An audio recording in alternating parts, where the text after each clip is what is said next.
Hello, and welcome to another episode of Marketing, Management, and Money. I am your host, Ryan Murray. And I'm your host, Ryan Owens. So for today's episode, I want to pull in an experience that I had recently.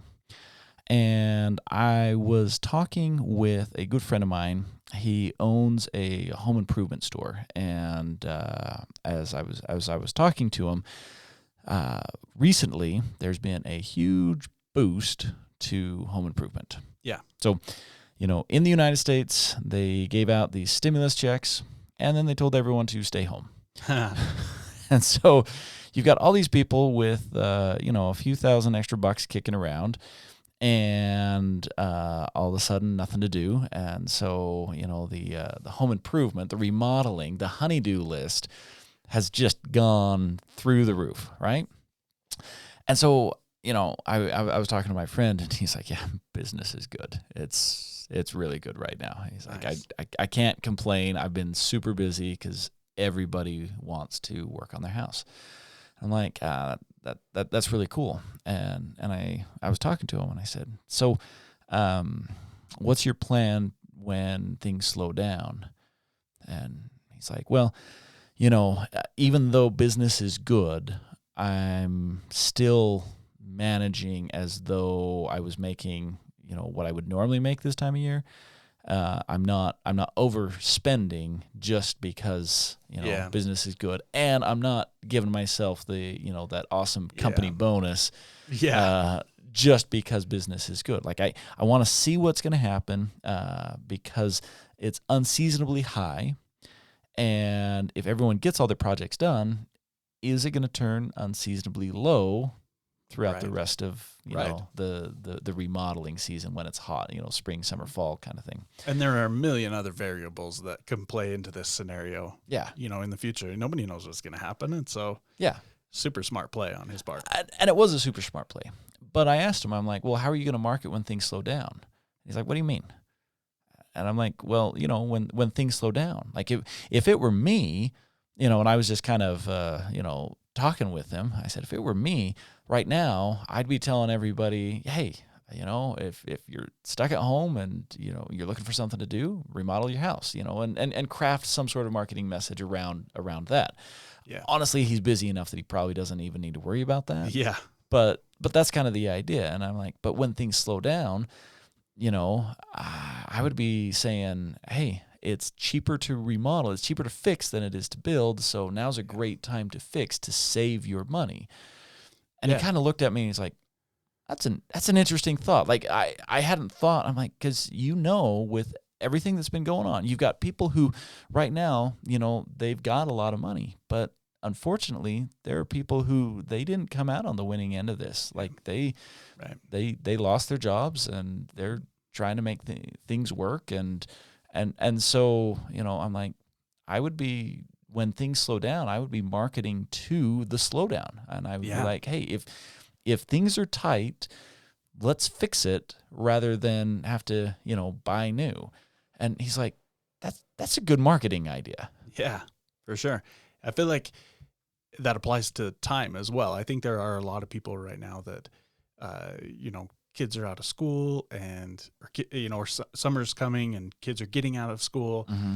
And a lot of people are going to be not working from home anymore, Mm-hmm. quote unquote, working from home.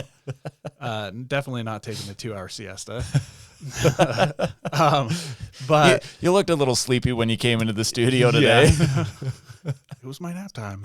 Self-designated. I enjoy it. No, but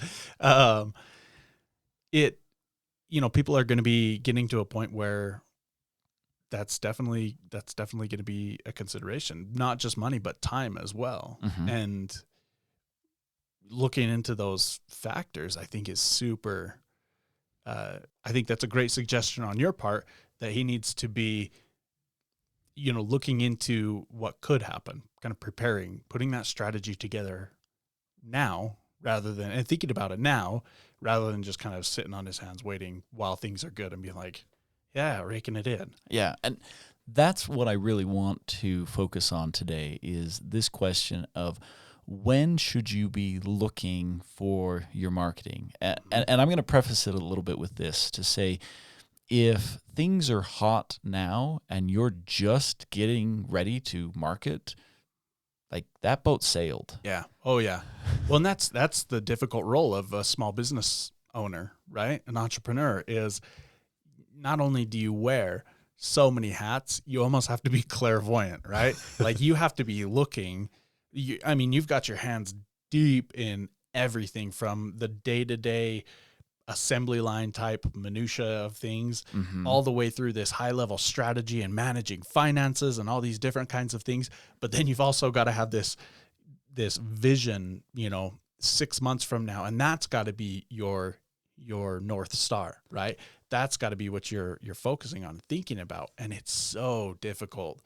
And it's definitely something that I constantly see small business owners struggling with, is to maintain that vision and that perspective on looking for and putting that strategy down on paper. Yeah. And following it. Now, I am going to challenge you because I disagree with one thing that you said. Well, not one thing, a piece that you were alluding to. Sure. Okay. This whole crystal ball, clairvoyance, like seeing the future. Sure. And here's where I'm going to disagree. How many times do things repeat themselves? Never. Yeah. It's always unique. It's always new. It's always fresh. That old mantra of history never repeats itself. Words to live by. And that's the issue that I have is so many small business. If you didn't catch that, we were being incredibly sarcastic. You were? Yeah. So many small businesses, they think that Black Friday is a new thing. It's mid-November and they're sitting there saying, I wonder if I should do something for the Christmas season. I'm like, yeah, you should have done something back in June for the Christmas season. Yeah. That spring show, that, home and garden show that comes around every spring. Yep. Well, you don't need to be surprised when all of a sudden, oh, I need a booth for that. Sure. What am I going to do? Or, every year, when your hot season is, in the case of the entrepreneur that I was talking about, his shop, it's home remodel. And I get that he got an artificial boost with, all the stimulus, and there was no way to predict that happening. Right. But every spring, you're married, I'm married, the honey-do list comes out, we roll up our sleeves, you start gardening, you start building, and everyone does it. And so, that you've got to ramp up for this stuff. The big boys do it. They, I always see the Christmas stuff come out before Halloween, and it drives me crazy. Mm-hmm. But it's because people buy, and so they're marketing ahead of time. And so, that's more so what I was alluding to is not that they need to be like clairvoyant per se. That was because everyone's not as cool as you, right? Definitely not. Yeah. So that's more of what I was alluding to is like you said, these big boys are rolling out Christmas before Halloween even hits. But the thing is, the kicker with that is that they knew that was going to happen in January, February. You know what I mean? Yeah, that's what of the previous year. Like they've known for a long time exactly when and what's going to happen, and they're ready for it. Yeah, and that's when those meetings are taking place. Yeah, and so the first thing not that everybody has to be on that level, right? But 2 years in advance is a little much. But still, I would challenge any entrepreneur listening to the program right now. What was the last meeting that you had? Were you putting out fires, or were you looking, 3 months down the road?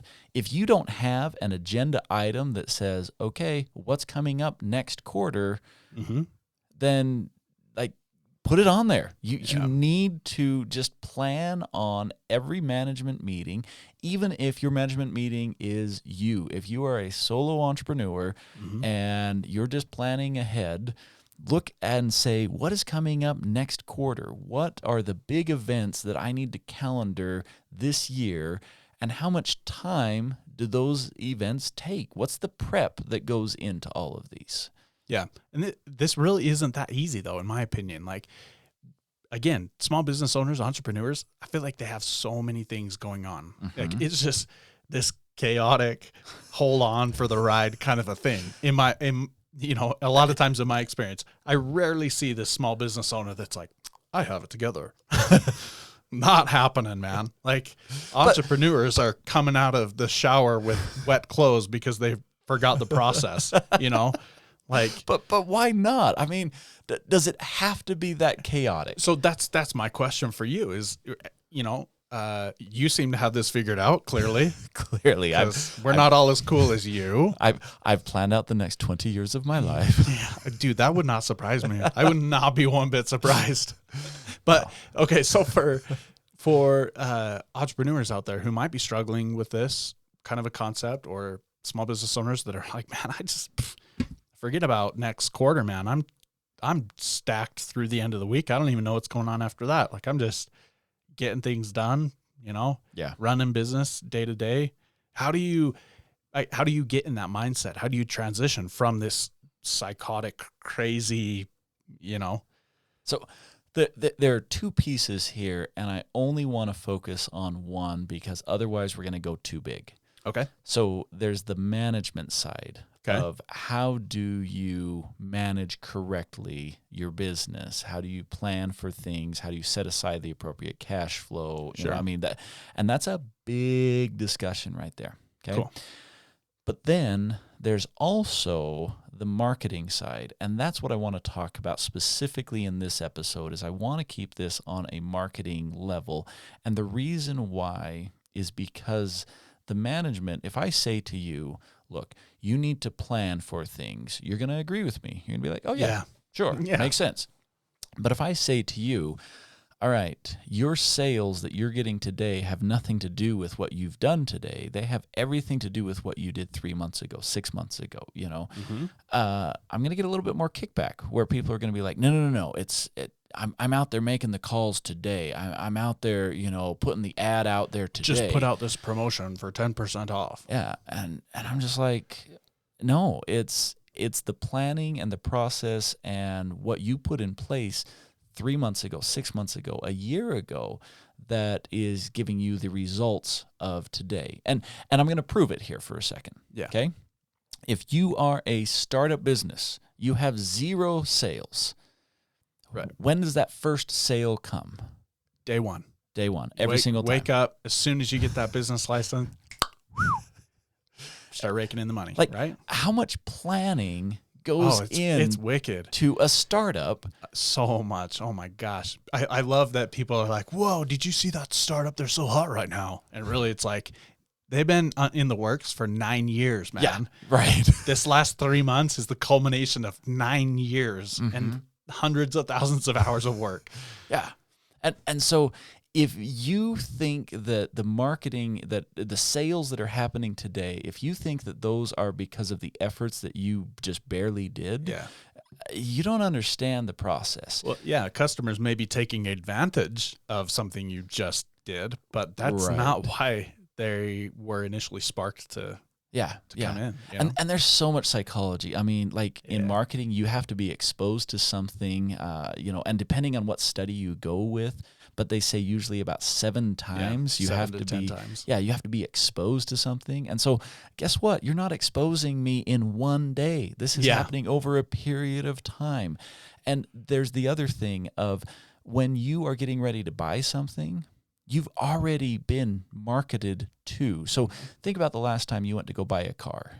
Oh, yeah. So you already had so much marketing hit you, and then you needed to buy a car. You didn't say, oh, I'm going to go buy a car and then started the process. Like the process started well before your last car broke down or you decided to do the trade-in or whatever the case may be. Yep. Like you started thinking about it months in advance. And as soon as you start thinking about it, you're noticing the ads, you're noticing the different car lots. You might even stop in and just do a couple test drives. And you're like, oh, hey, it's just for fun. We had nothing else going on. And so we decided to test drive a couple cars. So guess what? That's marketing that's happening to you.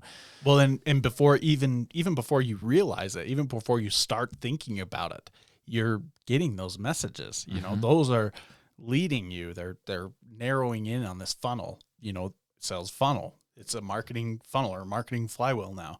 And they have a specific purpose for doing exactly what they're doing. And a lot of times you don't even realize it. Yeah. And so I want to just really hone in on this concept of, as an entrepreneur, what's your time frame for your marketing? Are you looking out, a day, a week, 2 weeks, a month, 3 months? And really, you should be looking out, 3 to 6 months and saying, okay. At least a quarter. Yeah. That's pretty bare minimum, in my opinion. Yeah. So we've told them that they should. Yeah. How? What does that look like for an entrepreneur? They're like, okay, I'm on board. Sure. I'm agreeing with you. Sure. No, what do I do? Great. That's a great next step. That's a really good question.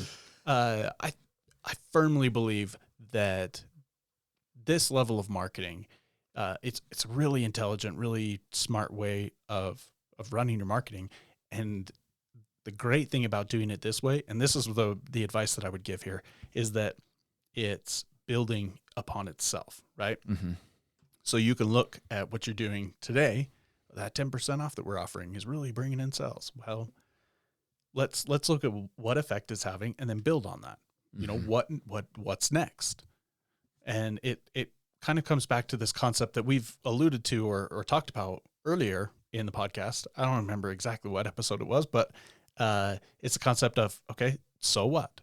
Yeah. And this is a little bit different, but same vein. What's next? Uh-huh.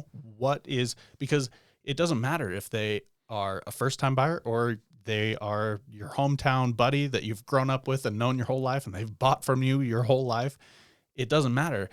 The point of running a small business is to keep bringing in those sales, right? Mm-hmm. You have your new customers, but you also take care of your existing customers and you keep churning through this cycle, right? Yeah.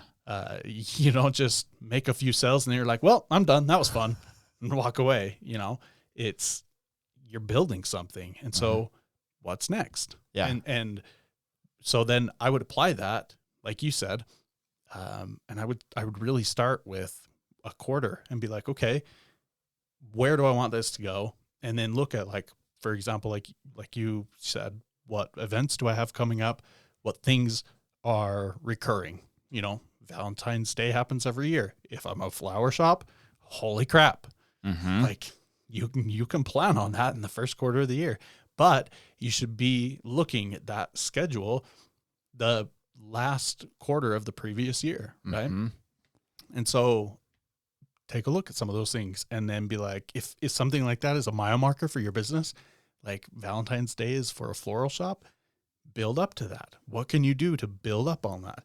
And once you get there, how do you continue to build on that? And did you miss Valentine's Day? Make up with her. Here's some flowers. And that's what I love is what you're saying here. Okay, Valentine's Day is easy. If I'm a floral shop and I know Valentine's Day is coming, I'm just like, yeah, I'm going to make a lot of money. But did I do anything for President's Day? Right. Because, right, so Valentine's Day I made a killing, but what can I do right after Valentine's Day? Am I just going to enjoy the lull of, you just sit around, twiddle your thumbs for the rest of the year? Yeah. And so I look at that and I'm just like, okay, as you're planning it out, and I love how you were talking about building where you are. If you are struggling to just focus on what's happening today, then your goal is to get one day ahead. Yeah. Exactly. Don't be like, there's no way I can be a quarter ahead. It's like, okay, get one day ahead, get 1 week ahead, and build where you are. Putting it all together. The other thing is, regardless of how successful your marketing is going today, you have to be working on the marketing that's going to be happening tomorrow. You know, if I'm selling a whole bunch today, I still need to be selling tomorrow. And I see these entrepreneurs, it's the roller coaster. It's hot, and they ignore all their leads and their prospects, so it dies. Yeah. And then they, you know, ramp up, and then it gets hot. Yeah.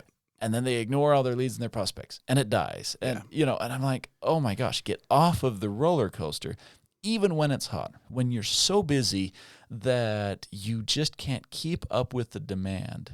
You still have to be prospecting. Yeah. You still take some time to look for new customers. And this was a concept that was first introduced to me when I read, it was The Ultimate Sales Machine by Chet Holmes. Kind of an interesting book. I enjoyed it. There were some good concepts in there. I don't know that it didn't make my top 10 ever list, but you know, anyone who's in sales and trying to understand that, it's worth a read. But he introduced this concept to me that at the time I was unfamiliar with, and that was, regardless of how successful he was always prospecting. And I thought, well, why don't you just enjoy the success that you're having? Why aren't you reaping all of those rewards? Yeah. And it's because of that roller coaster. Mm-hmm. He's like, get off the roller coaster and you don't want it to dry up. And so, you know, and this isn't just people who are in the traditional direct sales. Right. The floral shop. If Valentine's Day is going to be your big day, prospect so that President's Day and St. Patrick's Day and Memorial Day are good days too. Yeah. You know, exactly. When's prom? And When's Thursday. Prom? Yeah, exactly. You know, make Thursday a good day. Well, and that's, like I mentioned earlier, briefly with the marketing flywheel. That's why we've in the industry we've kind of transitioned away from the sales funnel into the marketing flywheel, mm-hmm. right? Or the marketing funnel into the marketing flywheel, is because, so you know what a flywheel is. It's like one of those things you used to play with when you were a kid. It's like on you take a straw and you put a pin into these like curved, I always call them a pinwheel. A pinwheel. There you go. You know. There you go. Yes. If you don't know what that is, Google pinwheel. So in order for those to spin, in order for something to happen, there has to be an action taken on that. There has to be some force applied. In the case of the pinwheel or the flywheel, it's wind or air. Mm-hmm. And so you either have to hold it out in the wind or out the car window or blow on it or whatever, but you have to do something to get that to spin. And it's the same thing with the marketing flywheel. In order to start that process and then continue that process, you have to blow on it. And if you blow on it and you're like, yeah, that was great, I'm going to kind of just sit back and enjoy this because I'm a little lightheaded from blowing, it's going to slow down. Mm-hmm. You know what I mean? But the cool thing about it is once it gets going, it takes a lot of gumption and effort and force to get it going. But once it gets going, once it's already up there, it doesn't take much. That's kind of what I love about your example is, you know, this guy may be making the biggest sale of his life, but he's always prospecting. He's always putting in a little bit, mm-hmm. you know, and that's all it takes. That's all it takes to win big. Is just give a little bit. So when it's going. Do you think anyone has coined the phrase marketing momentum? Probably. Because that's what we're talking about here. Yeah. Is, you know, the principles of momentum are it takes a lot of force to get it going, hardly any force to keep it moving. Yeah. But if you let it stop, it takes a lot of force to get it going again. Marketing physics. Yeah. And so check us out on www.marketingphysics. I'm just kidding. But that's all we're talking about here is we're just talking about the momentum in your marketing. Yeah. And, you know, and I love how you're talking about that flywheel because I think of those flywheels and I was like, you know, when you said sticking it out the car window and I'm like, oh yeah, I love doing that because it was just, you know, but when I had to blow on that thing, it's like, and you know, it got tiresome. Yeah. Because I was having to do all this effort. And so if you can keep the flywheel spinning, it doesn't take much more effort to keep it going. Okay. So we've been kind of talking in the land of imaginary pinwheels and flywheels and whatever, but how do we relate this to business, right? How do we relate this to small business? So I'm going to kind of go to the extreme example first of what this looks like. Okay, so we've talked several times now about what this looks like a quarter out or 6 months out, like having this strategy in place and whatever. And once your customers start telling their other customers and saying, no, you got to go check this out, and you've done nothing, that's like holding the pinwheel out the car window. Yeah. Right. But again, coming back to day one, where I'm at as an entrepreneur or small business owner right now, and things are crazy. And it's just like this whole pandemic thing happened, and I've got the end of the world to deal with, and my kids at home, and blah, blah, blah, all these things just layered on top of each other. And I can't even think until the end of the week what that legitimately, like you mentioned, what that looks like is just taking step one, take that first step and say, okay, what am I doing right now? What worked? Mm-hmm. What didn't work? Yep. And then how do I build on that? What's next? Mm-hmm. So I think if you can ask yourself that question and then keep asking that question until it gets a little bit further out and a little bit further out, I think that is a great strategy for any small business owner to be able to kind of head down that road of putting something substantial in place to where it's just like holding that out the window. Yeah. You know what I mean? Yeah. So, and if you're trying to get some ideas on how to market, we've got a good dozen marketing episodes that we've already put together. You can check it out at www.marketingmanagementmoney.com, and just under the category, search for marketing. It'll pull up all of those, but also enjoy the ones on management, on money. Check us out on Twitter at MMMSmallBiz. That's BIZ. If you have any questions or anything, drop us a line. Yeah. Throw it out there on Twitter, and we'll get back to you and see what we can do to help. Yeah. We love it. Thank you guys so much for tuning in. It's been great to have you with us. Until next time. Take care.